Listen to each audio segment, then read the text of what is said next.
Cour constitutionnelle, Président, vient d'invalider la candidature du parti Réagir. On retient que François Ndobyan, exclu du parti depuis novembre 2024, ne pourra donc plus se présenter ni présenter de candidat aux législatives et locales prochains. Quel est votre sentiment après cette décision de la Cour constitutionnelle? Je tiens d'abord à préciser qu'il ne s'agit pas de Réagir. Il s'agit d'une gauche dissidente. Et vous avez presque répondu à la question en posant votre question, en rappelant que M. François Ndobyan et quelques autres ont été exclus du parti depuis le mois de novembre 2024 et qui n'ont eu plus qualité à s'exprimer au nom du parti. Je trouve que la Cour est restée cohérente.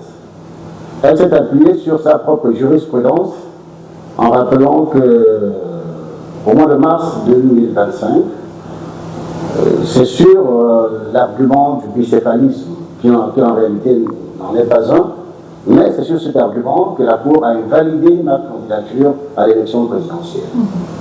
Et la Cour donc, en s'appuyant sur cette jurisprudence, c'est un peu l'arroseur arrosé, a validé la candidature de M. Ndobyan et de ses comparses.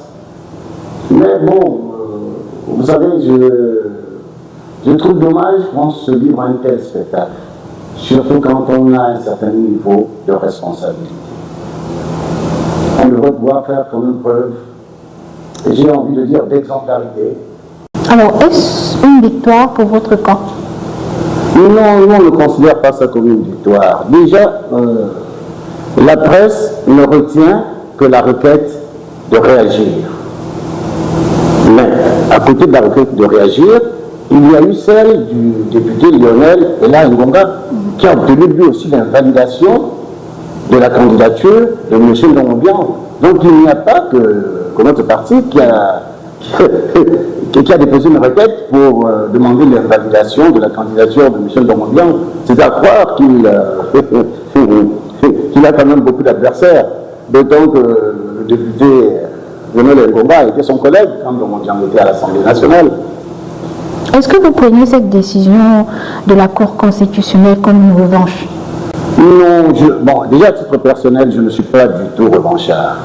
Et d'ailleurs, revanche contre quoi ou contre qui? Je ne suis pas du tout revanchard et je vous ai dit au début que la Cour est restée cohérente. Elle s'est appuyée sur sa propre jurisprudence. Donc il n'y a aucune revanche.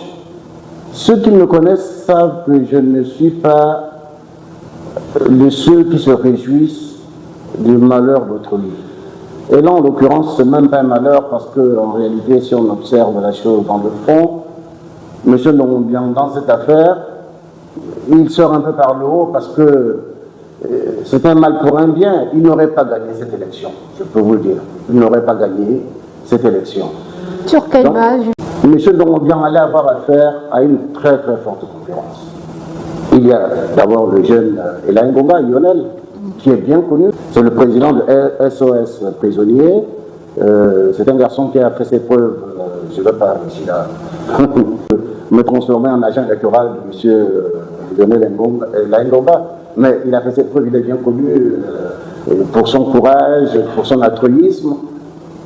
Et il y a aussi Mme Radegonde Djeno, qui a un véritable ancrage, d'abord familial dans le 2e arrondissement.